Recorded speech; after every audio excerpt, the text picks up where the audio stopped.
Hi, I'm Risto Miikkulainen, and I'm an AVP at Cognizant AI Labs. But my permanent job is actually a professor at University of Texas at Austin, where I have worked on machine learning, neural networks, and evolutionary optimization for quite a while. And in Cognizant, we are taking those ideas and making them work in the real world. That's what we are aiming to do. So what I'm going to talk about is a mechanism for helping decision makers use data about their past decisions and about past outcomes, and then discover ways of doing better. But here today, we're actually talking mostly about an application of that technology to COVID-19, how to set up the interventions such as keeping the schools open or closed, or workplaces limited, or transportation restrictions and things like that. Those are interventions. How do we optimize those interventions so that we can keep the pandemic in check without the undue damage to the economy? That's really the challenge. But let's start with really big picture. How do we make good decisions in anything? I mean, organizations today have a lot of data about how they've been doing, and we can use that data to build predictive models about whether the patients will recover, or whether the customer will buy something, or whether the students will learn with certain techniques that are offered to them. And that's great. This is, of course, very useful to the decision maker, but these models do not actually specify how to make the decisions themselves. They just give the decision maker some data, and the decision maker still need to draw all the conclusions. And learning to make good decisions and making suggestions about good decisions, that's a different learning problem. It doesn't come immediately from the data and using, say, deep learning models. And the problem is that we don't usually know what good decisions are.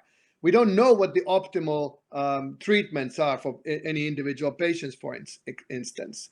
And also, we don't always know all the variables that go into it. There might be genetic factors, there might be weather, there might be all kinds of things that affect how things will work out that we cannot really take into account. And what's even more interesting from my point of view, and challenging from the decision maker's point of view, is that the interactions of these factors are often nonlinear. That something may turn out to be good in a certain context, in another context, the genetic makeup is a little different, it may turn out disastrous. So this is why it's been difficult to bring AI to these kinds of domains, decision-making domains. And also the direct methods that have been developed over the years, they are limited to relatively straightforward domains. Like linear programming, for instance, would work well when the domains are linear, but that's not the case in many real-world cases. And you have to put together many linear programming models and intertwine them and wire them up in a complex ways in order to take advantage of some kind of optimization approach. And similarly, also gradient descent does not work because you don't have a gradient. You don't know what the optimal decisions are. So you cannot make your decision-making system learn towards those optimal decisions. We don't know where to go. So instead, we need a different mechanism. That's what I'm saying. There's a different learning problem, and we need a different mechanism. And that mechanism is search. Sounds pretty weak, but turns out that actually today we have quite powerful search mechanisms. The idea is that you try out, you come up with candidates for decision making, and you try them out in the problem and see how well they will turn out. And then you learn about which strategies worked and how well in what situations, and then you try out other candidates. Not just randomly, but of course taking into account what you've learned about those other candidates, so that you can gradually come up with better decision strategies. Now, one thing that we need in order to do that is to be able to test and evaluate those decision strategies. How good are they? And in some domains, you may be able to do it in the real world. Like if you're designing a website, some web designs might not perform as well as the others, but it's not a catastrophe. But you don't want to evaluate them on patients, for instance, or even in business where there's real money immediately, that may be lost. The simulators in some cases might be available, like in engineering design, but in most cases they are also very difficult to build and inaccurate and costly. So we need something else. And that's the mechanism that we've developed at Cognizant AI Labs for applications like that. We call it evolutionary surrogate-assisted prescription, or ESP. And the idea here is that you actually need two models in order to make that one model that helps you in making good decisions. So the first model is your standard predictive model. That's what we all know how to do. You have the data for it. You're looking at the decision-making context, and it might be a patient, for instance, with certain symptoms. And then you have recorded what actions were performed, what medications were given, for instance. And then you recorded the outcome. How well did the patient recover? How fast did he recover? What side effects there were, and so on. And that is a data set, historical data set, context, actions, and outcomes. And you can use that data set to predict. We know it's a supervised learning problem. We know that in this context, this action led to this outcome. Let's use that as a training example. We can do that. The second part of this approach is the novel part, the more challenging part. How do we actually come up with good actions? If we are given a new patient walks in, and we need to make a good recommendation of how to treat this patient. We don't actually know. This is the decision-making problem where we don't know what the optimal actions are. But we have to develop this model a little bit differently. We have to evolve it, use search, evolutionary computation, one of those methods that's really powerful search method. It is a neural network, just like the predictive network, but instead of training with backpropagation, we train it with evolutionary computation. And that means that we're generating a number of these candidates, a lot of these candidates, evaluate them against the predictor. Predictor as a surrogate for the real world. We can't really try out in the real world each of those candidates. There may be millions that we will look at when we are doing the search. So we are asking the predictor. It's a neural net. We can get an answer very quickly. We can evaluate all these candidates quickly and find the ones that actually work and how well they work. And then evolution gives us more. And in this manner, we have a system where two models work together in order to discover a good strategy for decision making. And this strategy typically is a neural net. Given a context, it gives you actions. And over time, we find neural nets that give you actions that result in good outcomes. That's the general idea of ESP, this two model system. So just because many people are not necessarily familiar with evolutionary computation, I just point out how that actually works, what the setup is. So we are evolving neural networks like this one here. And they can be evaluated in the environment, or they can be evaluated as an ESP against a predictor. But either case, we get a value. How fit is this neural network? How good is its decision-making strategy on average over a number of different examples? And then we have a population, and that's the crux. In evolutionary computation, we are not just modifying a single individual decision maker, like we would in gradient descent or reinforcement learning. We're gradually making changes and making it better by hill climbing. Here we actually have a whole population of these neural networks, hundreds of them. And each one of them is evaluated separately. So we know which ones are the good ones and which ones are the bad ones. So we throw away the bad, keep the good, and then we recombine the good ones. We take the encoding for two of the parents, for instance, and then cross them over and form offspring. That hopefully one of those offspring has the good genes from both parents. The other one may not, but we throw it away. We keep the good one. And this way, evolutionary search makes progress. It will search for better recombinations of the genes that already exist in this population. And also we have mutation. We can go to this offspring encoding and randomly change some of those genes in order to keep new material coming in. So notice that this is not a random search. It's focused on individuals we know are good. And therefore, we very quickly focus the search around candidates that actually perform well. And all we need to do is to be able to evaluate how good these candidates is in the environment. We don't need to know what the optimal actions are. That's what evolution will discover. So that's the basic idea. It's a selection upon variation, as in biology. A lot of these ideas come from biology. And here they are formalized in a computational structure that can search very efficiently in big problems. So now let's look at COVID-19. That's what the demo here is going to be, and the instantiation of this idea. So with respect to COVID-19, we have a little bit different approach. I mean, all of us have used to looking at graphs like this. This is from the early pandemic. number of cases going up and down, and then predicting what will happen in the future. And early pandemic, we were mostly focused on how do we mitigate the rise? How do we flatten the curve? Remember that? That was the concern early on. And then the second part was, well, how do we come out of the pandemic with the economy intact? How do we take out the restrictions? Well, it turned out the pandemic was much more complicated than that. We've had multiple waves and different ways in different countries, which was wonderful for this kind of an AI model, but obviously very frustrating for people. And hopefully this kind of a tool can help in future make dealing with such pandemics better. We didn't have the tool at the start of the pandemic. It would have been really nice to have, and we could have done a lot better if we had it, but at least we can learn from what happened in this pandemic. So, as I said, you've used to looking at these predictive models. That's the part here that tells you that given the time history of the pandemic in a particular country, perhaps or locale, what will happen in the future, given that there are certain NPIs, non-pharmaceutical interventions, these school closings, workplace closings, travel restrictions, and so on. What is likely to happen? And then you can change those restrictions and hopefully maybe see the curve go down faster.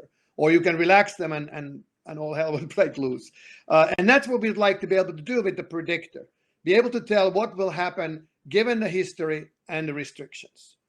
And that's what usually is reported. And we've had these models for 100 years that can do that, epidemiological models. Now what we are adding to it is the decision-making model. This piece here that tells you how should you deal with the interventions? What should you close? What can you open in order to achieve some kind of a desired decrease in the number of cases? So that's the remarkable addition to this, that we are learning the prediction and the prescription, both of them together, not just what will happen, but what we should do about it. And then we are adapting to different stages in the pandemic. So to start with, we do have to build the predictor. And fortunately, this time around, when this pandemic came around, the data was available, and there were several sources. We worked with Oxford University, where their government response tracker collected data from all around the world throughout the pandemic, from the beginning, almost 200 different countries, and also like United States, the States and UK regions and so on. And also collected the NPIs, like what actually had been decreed there. Are the schools open? Are they closed? With a couple of different levels of stringency. So it's not just cases and deaths and hospitalization, it's also the interventions in this data set.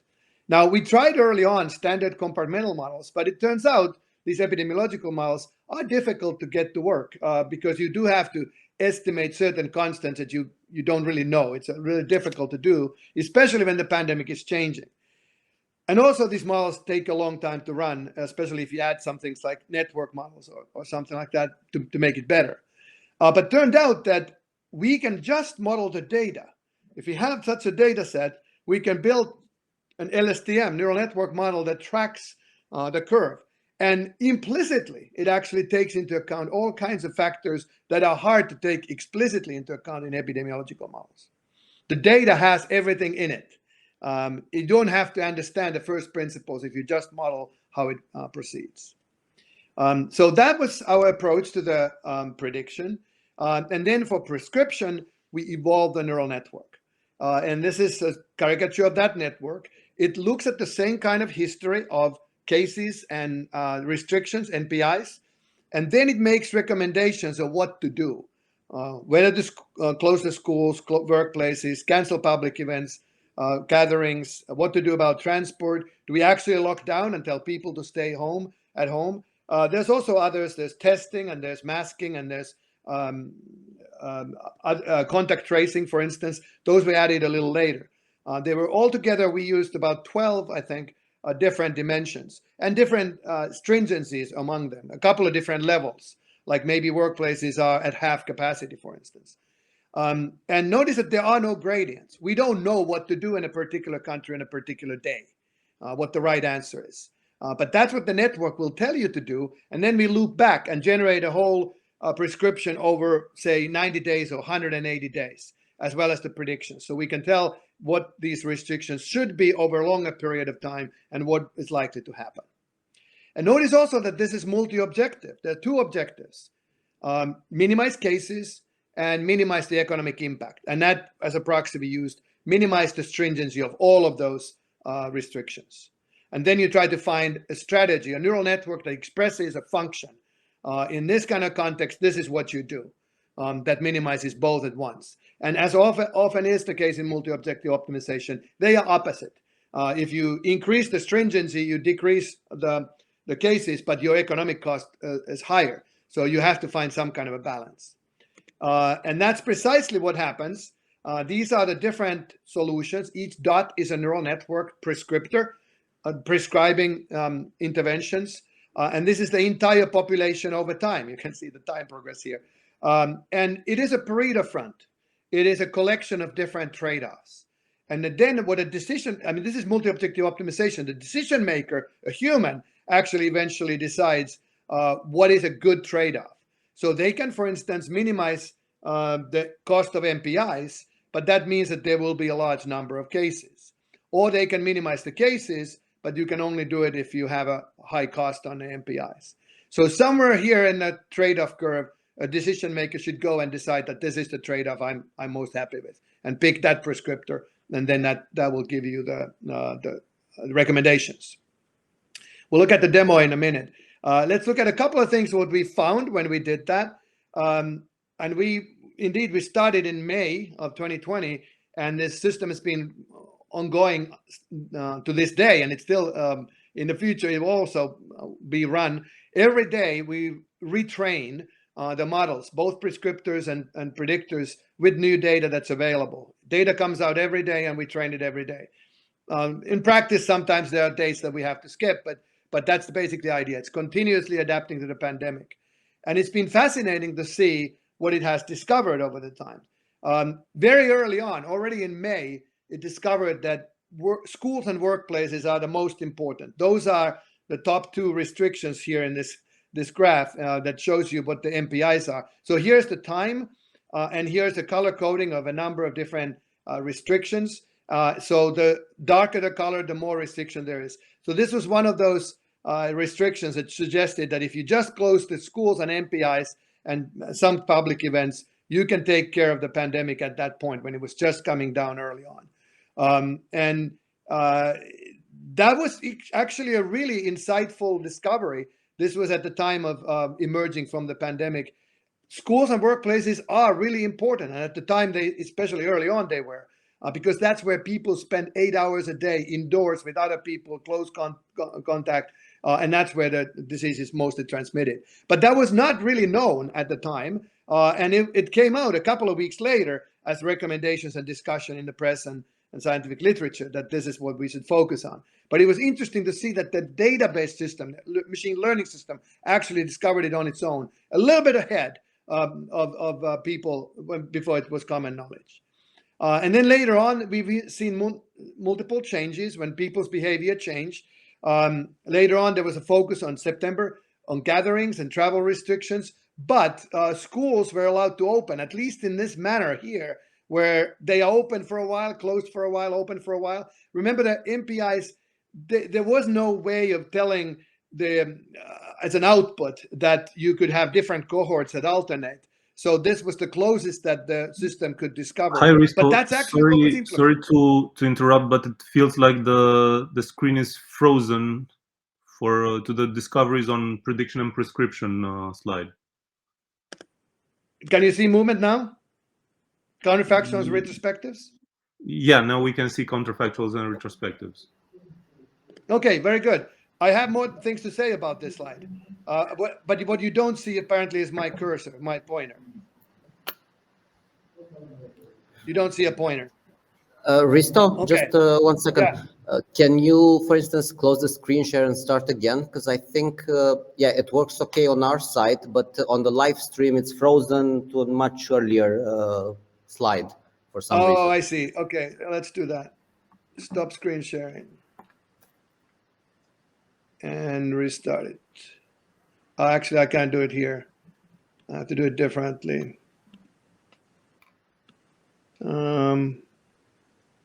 Yes, thanks guys from the audience that signaled this. Yeah, I'm sorry. Let's, I don't know where it was left off. Okay, but I guess I can just continue from here. Do you see it now? It should say discoveries on prediction and prescription. Yes, let me also check the live stream. Yes, it works okay now. So the right. sound did So what work, and just the slides were frozen. So yeah, and I don't know where they were frozen. I'm just going to show very briefly a couple of things in case they did not come through. What I was talking about is a model that has two pathways, one for cases, another one for restrictions, and then they're combined in the end to make a prediction. And then that was the predictive surrogate model. And then we have a model that's the prescriptive model that looks at the same stream and then makes recommendations on different restrictions. And then when you're optimizing the prescriptor, you get a Pareto front, which is a collection of trade-offs of those solutions that minimize the cost and those solutions that minimize the cases. And this is what I wanted to show, because it's actually a video that shows that you start from bad trade-offs and you gradually get towards the front here where the better trade-offs are that minimize both together as much as possible. And the decision maker gets to pick from one end or the other, minimize the cost or minimize the cases.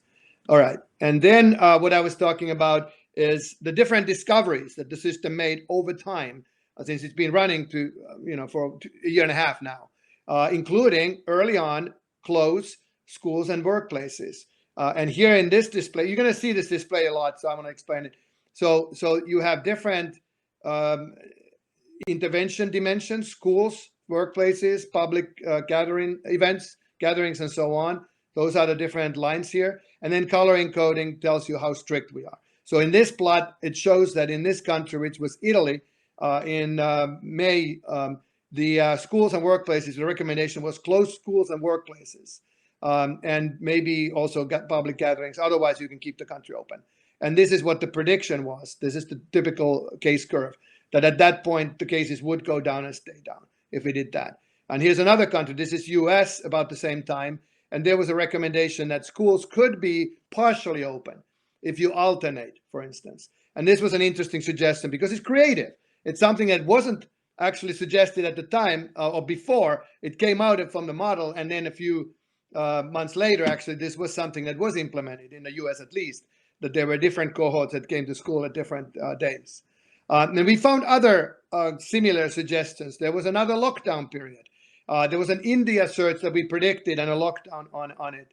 And similarly, actually in other countries too, it turned out that in this year, mostly the predictions have been about Delta. And once the model started to see Delta in some countries, like India, it made similar predictions and recommendations in others, especially countries that had escaped the pandemic largely so far, like the Nordic countries, Australia, New Zealand, and Far East, Japan, Korea, and so on. And we were really worried that the model was wrong because it was predicting disaster. But unfortunately, that disaster pretty much happened across the world as the Delta variant progressed. So in this manner, my point here is we can use the model and it can make predictions and prescriptions ahead of what people actually act upon. And therefore, it is useful. It can inform decision makers so that they can be ready. And I have one example coming up in the demo. Also, now we have added some functionality that we can go back in time. And that is very useful. We want to understand what works and what doesn't. We're going to do that study still. It's ongoing, actually. But already we saw that things like, for instance, early on in UK, there was a lockdown eventually. And if they had acted a couple of weeks earlier, lockdown would have been avoided. That's the prediction of the prescription of the model. Just focusing on schools and workplaces early on, a couple of weeks earlier before the lockdown, would have brought the pandemic in check. That's the orange line here. And this is the actual thing that happened. And this is what would have happened if they hadn't done anything. And also an interesting conclusion is that the recommendations that might work for, say, China, or they won't work for Italy necessarily. And this is what we saw. Much of the models early on were learned in the Far East, China. I think there was Korea, Hong Kong, some other parts, and they were applied to Italy. And the prediction was that Italy should have done better than they did. The pandemic would have been not as bad. But Italy is a different country, and even the same restrictions work differently there. And that's something we also learned, and we need to build some way of characterizing the country's, I don't know, society or people's behavior or demographics. Something is different from those countries, and that needs to be taken into account. So those are some of the lessons we've learned.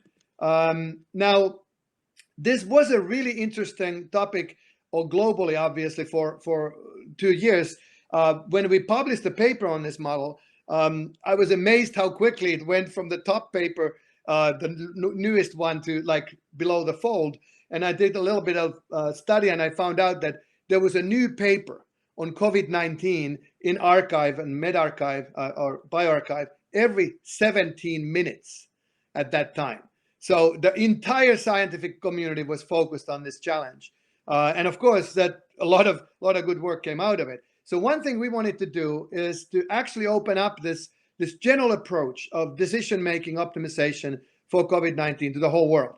So we teamed up with XPRIZE and came up with a competition called Pandemic Response Challenge, which is pretty much what I talked to you about. You first build predictive models, then you build prescriptive models based on those predictions, and try to do as well as possible in the future.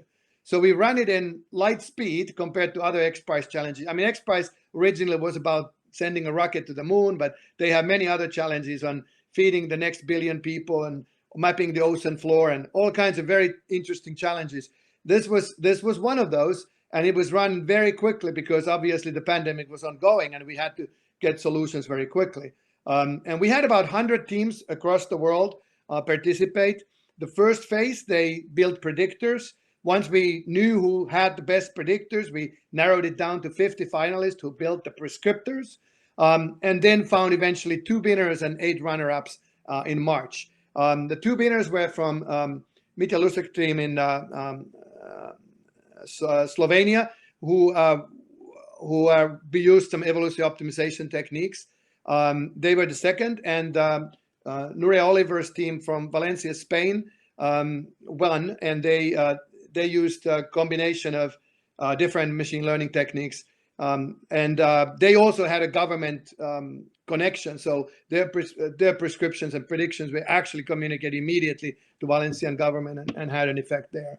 And we learned a lot about the different approaches that people took, and it's actually interesting that there was a lot of different approaches, standard, traditional, epidemiological, as well as database machine learning and evolutionary computation.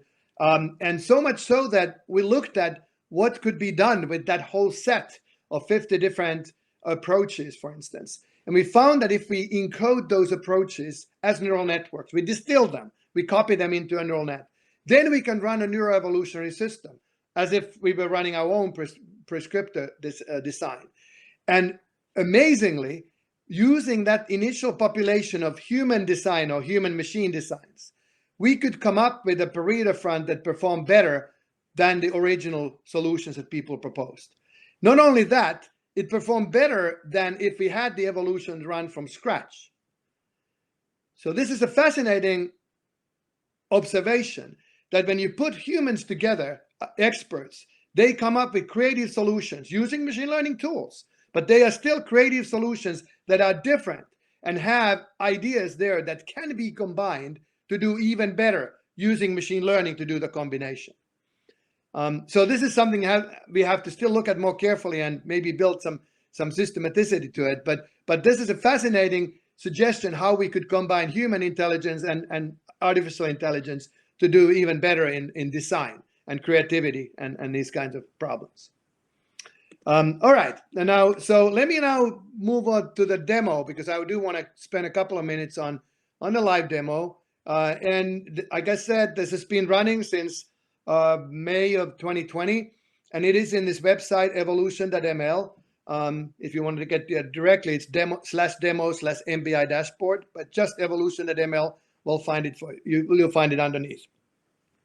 So this is an interface in the web. Anybody can come here, and it, like I said, if you just load it up, you get today's model, and then you can go back in time and look at other models.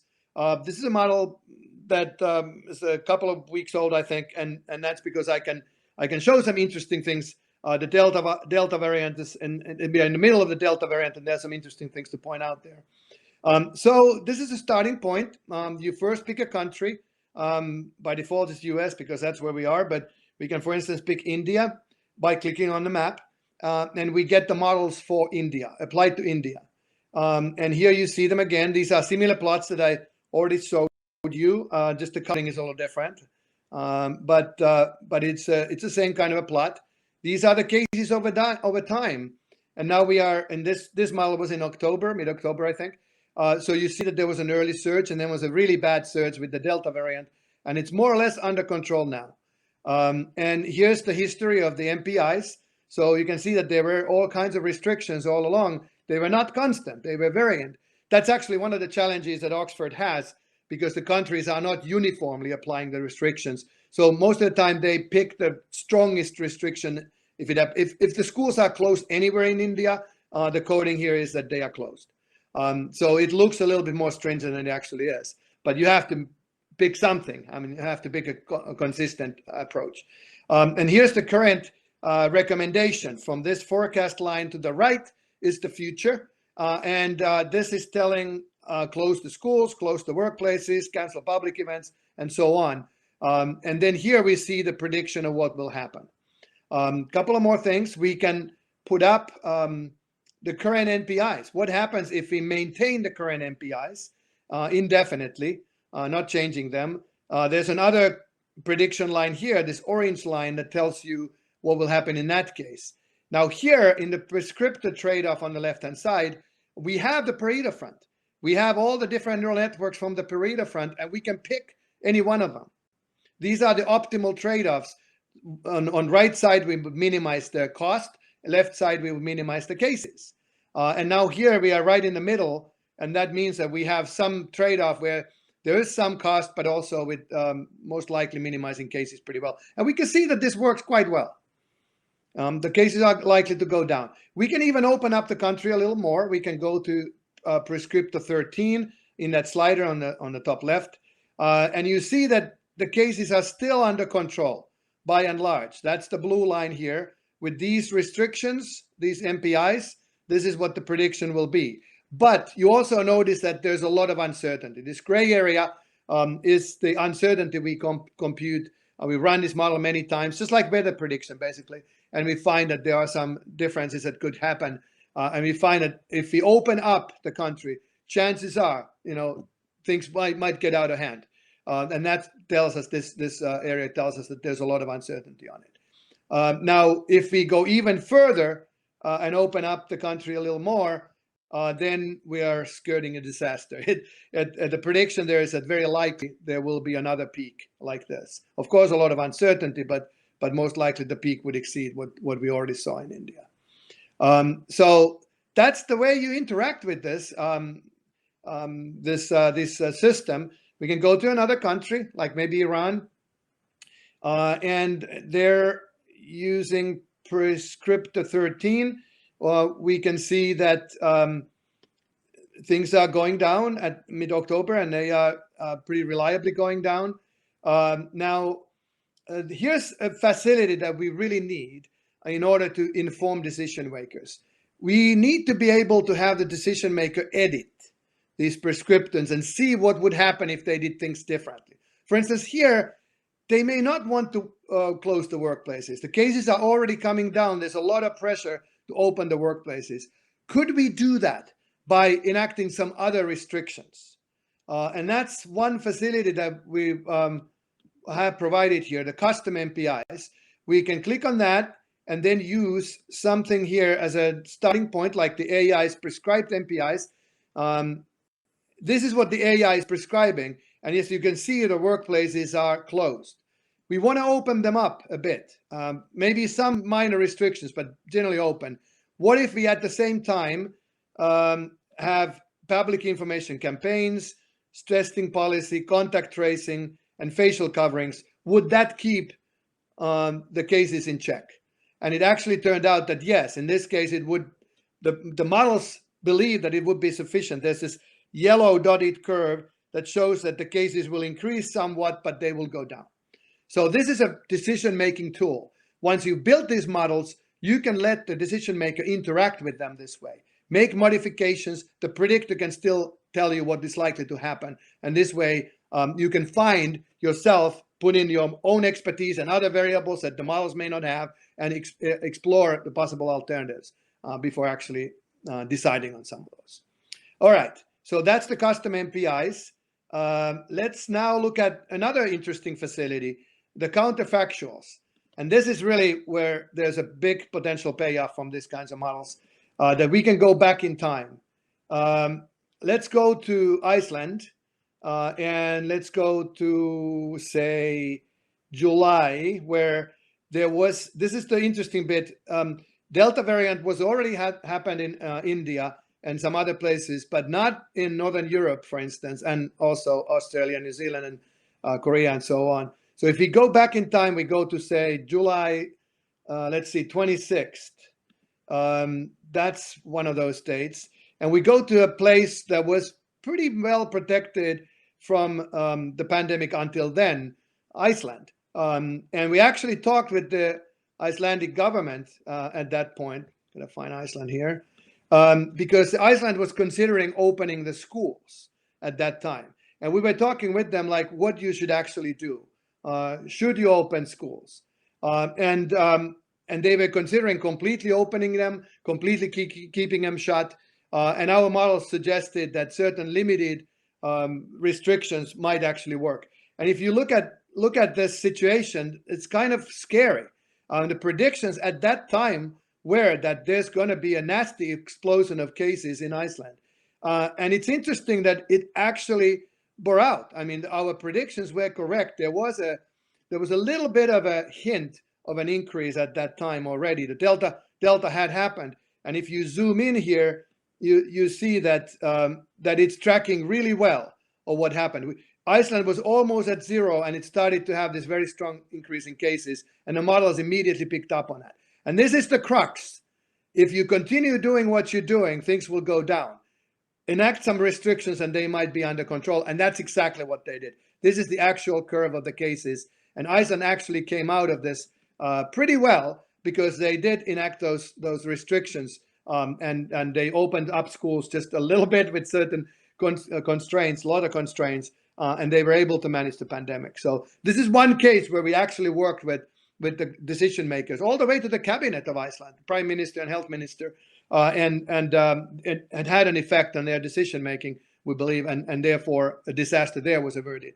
But this same pattern repeated in many other places, and we didn't always get to talk to them. They didn't always look at prescriptive models, and of course didn't fare nearly as well. But this is a nice example of what the model can do when it's actually deployed. We could do it now because there was an opportunity with the Delta. Hopefully we won't have another one in this pandemic, but in the future ones we might. Yes, right. I need to know one more. I need to show one more thing. I'm going to show Romania, and this is today. And I just looked at it before starting the talk. Like I said, every day the models are a little different. This is really today. It was run last night. And you see Romania. So we are way beyond here. We are in November. So cases have come down very convincingly. And it seems like they are going down. These are the current NPIs again, I think, right? I turned it off. Yeah. So these are current NPIs, and there's a very interesting prediction. Beware.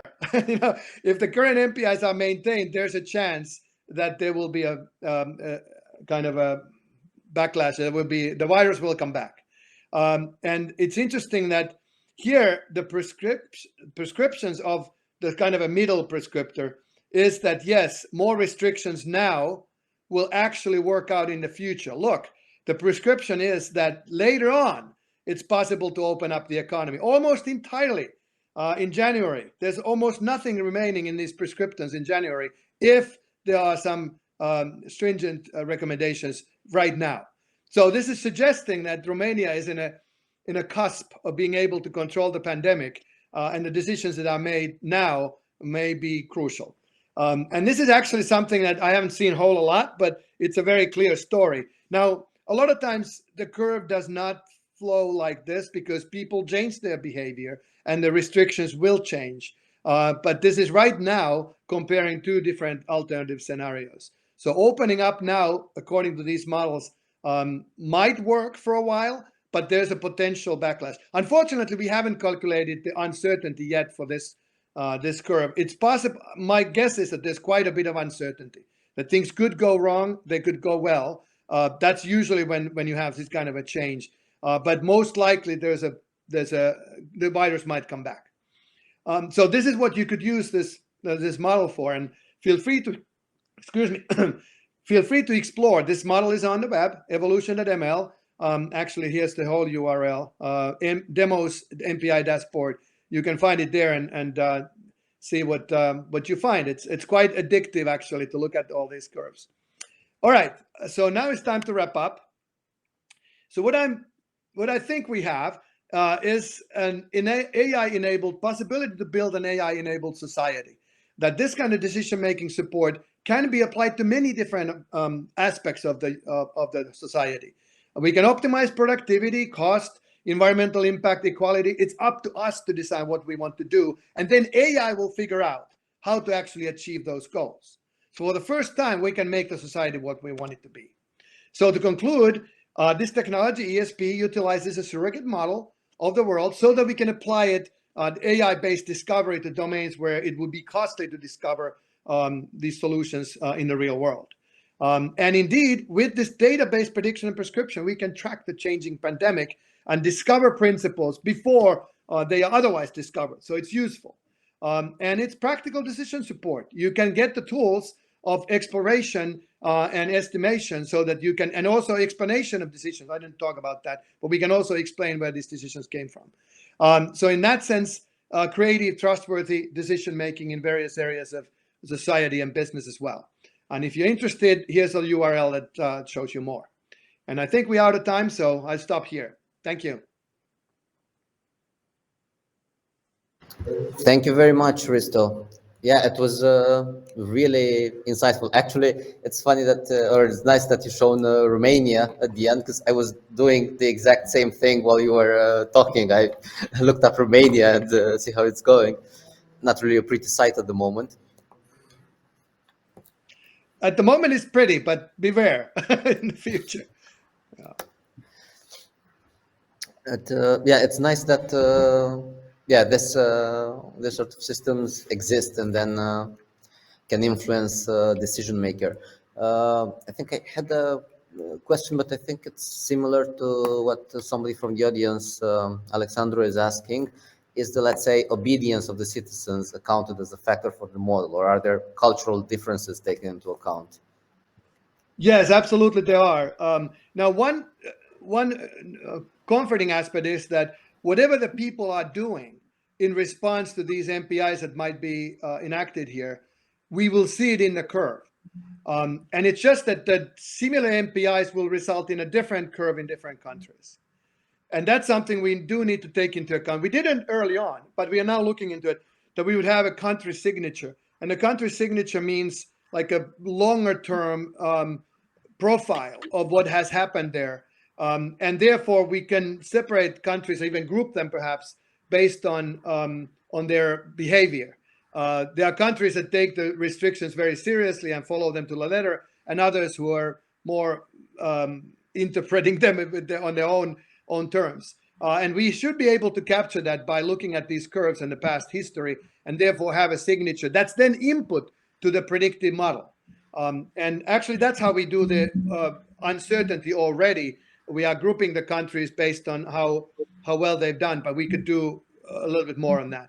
And it is crucial. And I pointed out that when we were learning from Far East, China, Japan, South Korea, Taiwan, countries like that, that early on had restrictions that people really did follow. And then we tried to put it in Italy.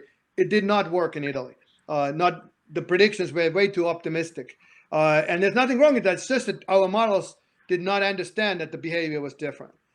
So we know that case at least, and we're diving more deeply into it to see what could be done about it. But in principle, it is possible. Although information is in the data, it would be much harder to actually use some first metrics like, I don't know, mask wearing from images or vaccination rates and things like that, that are actual numbers, and how to put them into the model. It's a lot harder than actually letting the data speak for itself. But this is still an open question and certainly worth looking at. Yeah, so this anticipated a bit another question from the chat. So vaccination rate was not used as an NPI. Yeah, that's true. It wasn't. We did actually, we did some trials on the behind the scenes to include vaccination rates. Oxford data actually has vaccinations coded as like a strategy, what populations and how much. But it didn't make a difference. It didn't reduce the error. And we believe again that it is really the curve that has all the data that we need. I don't fully believe it. I think the main problem is that we don't really have the resolution in the data to tell apart. For instance, in some countries, there are different restrictions for people who are vaccinated to those that are not vaccinated. And this pandemic is progressing differently in the vaccinated and unvaccinated population. So in order to really take into account the vaccinations, we would need to have a data set that's more refined, has more resolution. And right now, given the data we have, it's just overall vaccination rates, overall cases. The models cannot really dig into it and separate those causes. And then the best that we can do is really just look at the overall graph right now. But that is a fascinating topic, and the data doesn't quite exist just yet. Nobody has collected it at that level. But maybe in the future, the data will come out, and then we can actually look at how to do it right.